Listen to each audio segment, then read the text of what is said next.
do another one of these. This time we're going to be talking about Gholdengo EX. Now, if you look back on my channel, you'll probably see another video about Gholdengo EX.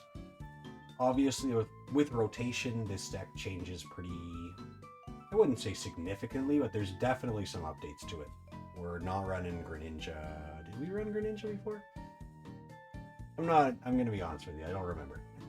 Anyways, Gholdengo, Gimme Ghouls, 4/4.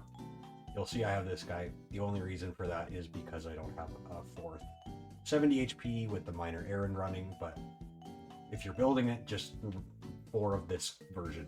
Don't use the 50 HP, it's not worth it with Dragapulse running around. The Dunsparce is 4 of. Actually, a lot of people are also running a Dunsparce EX. I have one in the mail. I will probably be adding it in. It's got a similar thing to Cornerstone Mask where you can attack for, I believe, 3 energy, but it hits through like abilities and stuff like that. So you can hit through walls basically using that. And then its other attack for 1 energy does like 50 damage to every... Is it 50 or 60 damage to each EX on the opponent's side? So also very significant against some matchups. And it's kind of a cool thing to just throw out because... Okay, let me actually talk about some of the Pokemon in here. We got Gholdengo. You evolve it from Gimme Ghoul.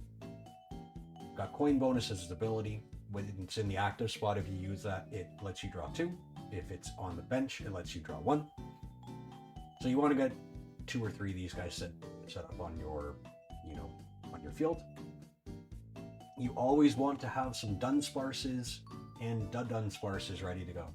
Ideally, first turn you want to have 2 of these on your bench, and second turn you want to evolve 1 or both of them into a Dunsparce, and at any point after that you can just activate Runaway Draw, which allows you to draw 3 cards and then shuffle, let's say that this is your guy, you just shuffle this back into your deck and eventually it comes back again. Notable thing about Dunsparce, it has no retreat cost, so if they boss it up trying to, just mess with you and they don't take it out, you can just retreat it for free, it's easy. Monkey Dory is kind of, in this specific deck, your counter for, hey, my opponent's running Mimikyu or something like that, and I just can't deal with it. Alternatively, you can just run it to Dunsparce EX, and the other thing that it can do is it can, you put a Dark Energy on it, and it can throw a little bit of damage back across the field. Because a lot of people are running Badoo, that's more and more useful because there's small amounts of damage on the field at all times nowadays. And then every deck runs Fez, we all know this. To varying degrees, we like it and dislike it. The Ace spec that we run, I haven't really talked too much about Ace specs in a lot of the other videos, but this one's relevant because it's Energy Search Pro. It allows you to search your deck for any amount of different basic energy cards, reveal them, put them into your hand, and then shuffle.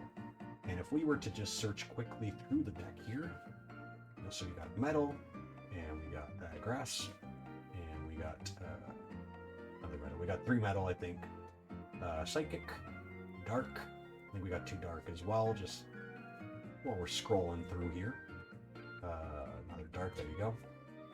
Fire, Water, Electric, Fighting. Is there any other types? That's it. So Energy Search Pro allows us to get 1, 2, 3, 4, 5, 6, 7. What the heck? 1, 2, 3, 4, 5, 6, 7, 8. 8 cards out of our deck and into hand.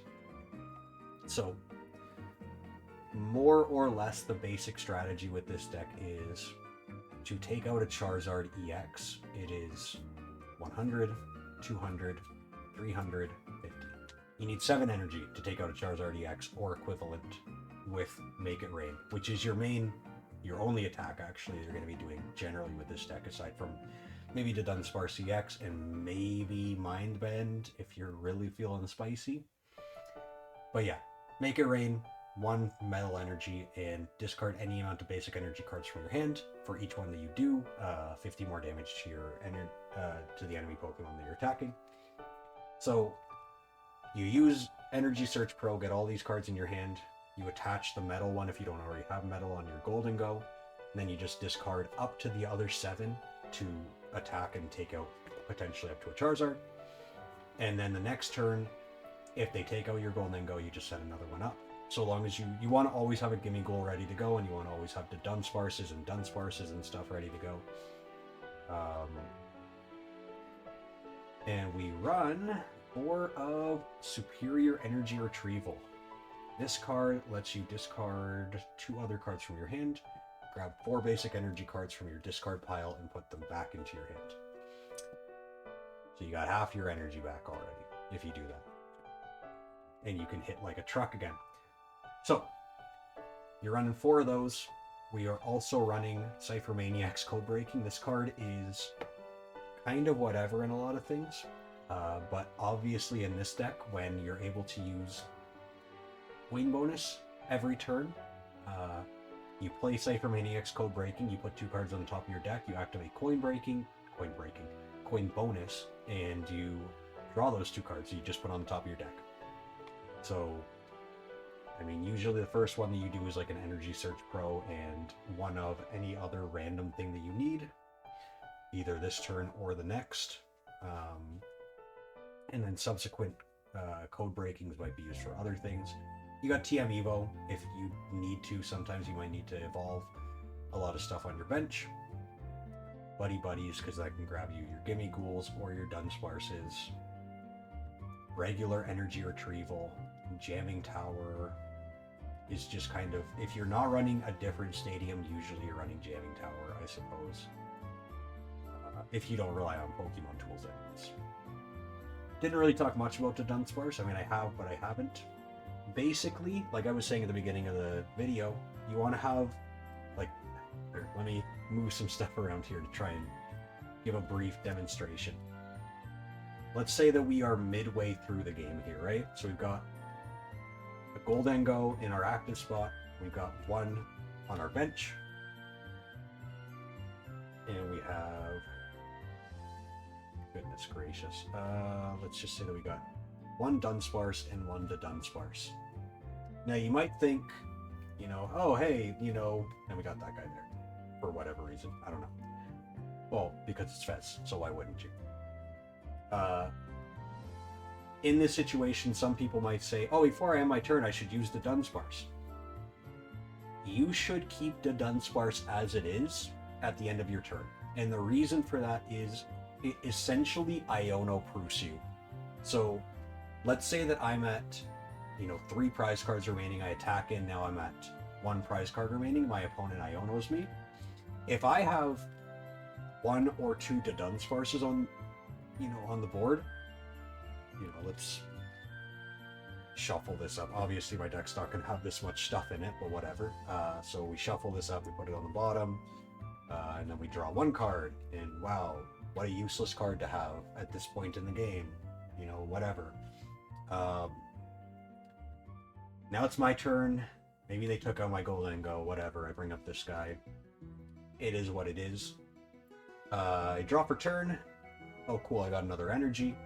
I activate the Dunsparce, so I put this guy over here. I draw 3. I think I'm going to be drawing energy because I just had them at the bottom of my deck, so I didn't shuffle.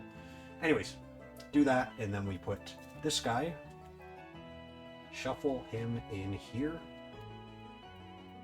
and this will make it so I don't just draw more energy, although to be fair, with Gholdengo, you want to draw all your energy, so it's not even a bad thing.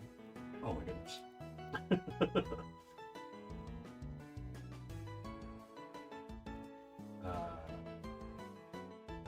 Continuing on, now after using the Dunsparce, the 1 of them, we could actually even use Flip the Script, just draw 3 more, and then we can use another Dunsparce if we want to, draw 3 more, 1, 2, 3, and then shuffle this guy in there also.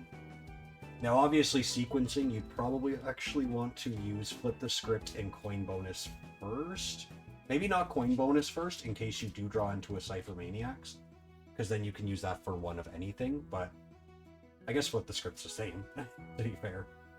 But, yeah, all that is to say, when you shuffle in your Dodun Sparses, you're more likely to draw them. So if I use coin bonus now, I might, yeah, there we go, a Dun Sparse and a Night Stretcher. So, after being Ionoed, we now have 1, 2, 3, 4, 5, 6, 7, 8, 9, 10, 11, 12, 13 cards in hand. Off of a 1-card Iono.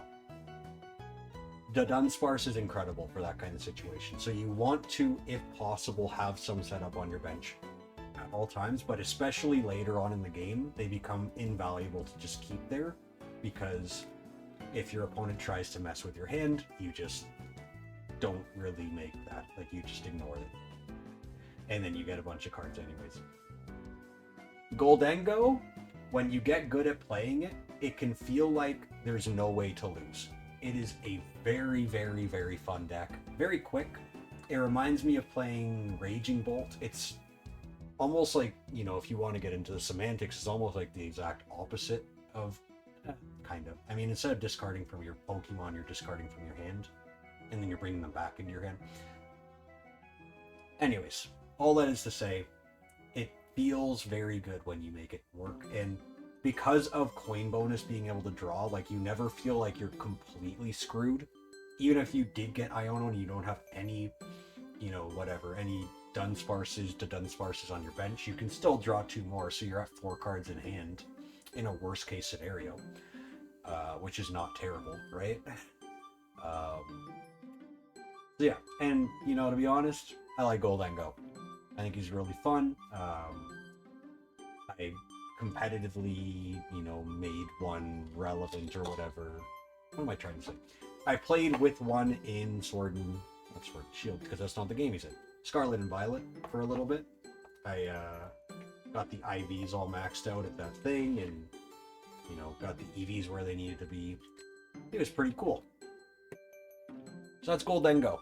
I would highly recommend trying it out. It's very fun. It's very relevant. It's not like the top deck right now, but it is doing pretty well, to be fair.